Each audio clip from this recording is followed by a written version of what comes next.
Hey guys, I'm Jaren, and we got some movie reviews to cover today, so let's get started.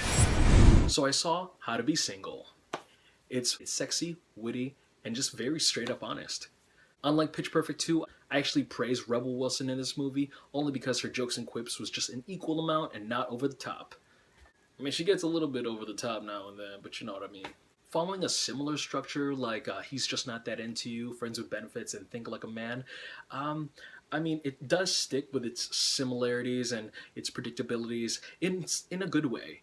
I did enjoy the moments that I was feeling a little self-aware, such as Dakota Johnson getting into a cab and she's having this relevating moment, and the cab driver asks her, "Where am I taking you?" And she's like, "Home. I'm going home." He's like, "Bitch, I don't know where you live." So just the usual romantic comedy moments that ever happens in movies, it was just kind of turned on its head. Otherwise, I enjoyed it much more than I did. I'd probably give it a B. No water, so hungover chicks gotta leave to survive. You're a psycho. For guys who think they know the game. I put your boobs getting bigger on my vision board. Who does that? People like me, visionaries. Welcome to the crash course in Love sex. Are you pregnant? Did you see his face? It was like this. this year. You need to get out. You're in my apartment. This is not my apartment. Sorry. You were great last night. You want breakfast? No, don't call me. How to be single. I saw 999. Unfortunately, I was very, very disappointed. I was really looking forward to this movie, and it was all sizzle and spark and no fire. It depends on so much elements on other movies, just like Brooklyn's Finest, The Heat, Point Break, The Town, and the really sad thing is that this is an inferior version of that. I mean, you've seen this kind of movie, you know where the movie's going, and like following a really similar structure, and it just feels like I could be watching those other movies because it just seems better. And this was all this was. It was just compilation of all the other movies that you've seen that are better. And it does drag a lot in the middle. I mean, I really only saw this for the cast. There was a wonderful ensemble cast. They just started killing every single character you even cared about for a few minutes. And by the time the movie ended, there was just no resolution. I mean, just dead people. Unfortunately, I'd have to give it a C. People pull a 999. 999? That means the cops been kid. Every cop in the city runs toward that call. We have all damn day.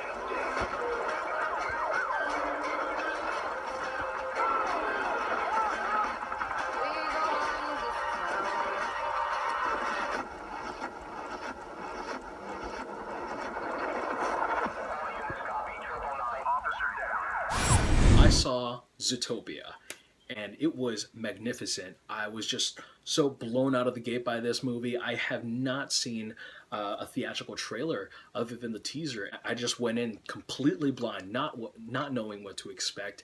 And the thing is that this isn't really a kids movie. I mean, like, sure, all the visuals, the animation, and all that kind of stuff, it has that kid appeal, so the kids are going to enjoy this.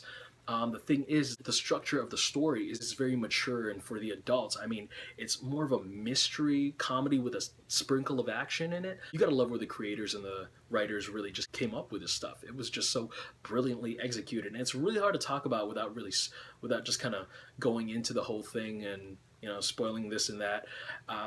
Jason Bateman and Jennifer Goldwyn were just absolutely entertaining duo. I definitely give it an A+. I definitely want to see it again. Movies. We're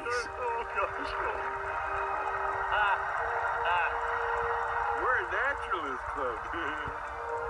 Oh, this ought to be interesting. Hey, watch where you're going, Fox. And now, the year of Zootopia begins. It's smart and surprising. The best film Disney Animation has made in 20 years. Which is kind of a big deal. Disney's Zootopia in theaters and IMAX 3D. I saw London Has Fallen, and I'm not gonna lie, I actually kind of like this a little better than Olympus. There wasn't enough hand-to-hand combat that the first one had, although Gerard Butler really does like use the knife a lot more than his gun. And I did like the fact that Aaron Eckhart wasn't just tied up the entire time playing bitch kidnap president. The thing about this movie is that you know it's kind of a poor man's Die Hard. The whole London aspect, I mean, yes, it's a little goofy, but it's more of a turn off your brain and enjoy the action, because that's what you get. And Even though the special effects were pretty cheesy, I was very much entertained. My expectations were a little more exceeded. I didn't care for the villains at all. They were hardly even shadowed upon, but, you know, whatever. I think the thing that I really liked the most was a lot of the gun action sequences were done in a lot of one takes. It was incredible. Those things were just amazing. I'd give it a B-. 5 world leaders are confirmed dead. Terrorists are claiming responsibility. What do you want? Your president. There was no chatter on this. We can still negotiate. That's not going to happen. Get the president out. With pleasure. What you guys don't get is, we're not just one man. 1,000 years from now, we'll still be here. London has fallen. Rated R. Last but not least, I saw 10 Cloverfield Lane, and I was purely surprised by this movie. And you don't have to see the first Cloverfield to understand this, because this is a completely different story, different kind of style. It is a blood relative to Cloverfield, but kind of looking at the American Horror Story seasons, it's per se different, just part of a whole new anthological chapter. Mary Elizabeth Winstead is outstanding. I mean, I love seeing her horror movies like Final Destination 3, The Thing remake. The thing about her performance is her reaction, and when she reacts in fear and just emotional sadness, you really feel for her, and that's an aspect of her talent that I really admire. John Goodman just stole the show in this movie. Every time he came on screen, it was like this comforting dread. He was just very unpredictable. He'd be like this nice guy, and then he'd just lose his shit. Even when he was trying to be funny, he just made it work.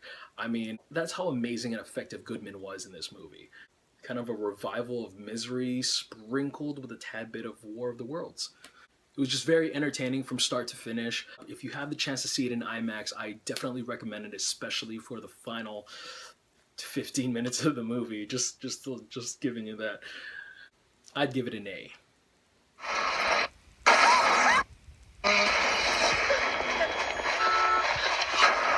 Focused on being prepared. I saved your life by bringing you here. I knew this day would come. It's not safe out there. Something's coming. Alright guys, that's all I got for you today. I want to thank you guys so much for watching. I really appreciate the views and the subscriptions. You guys remain loyal, and I love you guys. I'm Jaren. Catch you guys next time. This message is brought to you by Caldwell Banker. Looking to buy, sell, or invest in island properties? Our realtor in sales, Cecilio Rozaga, is your man.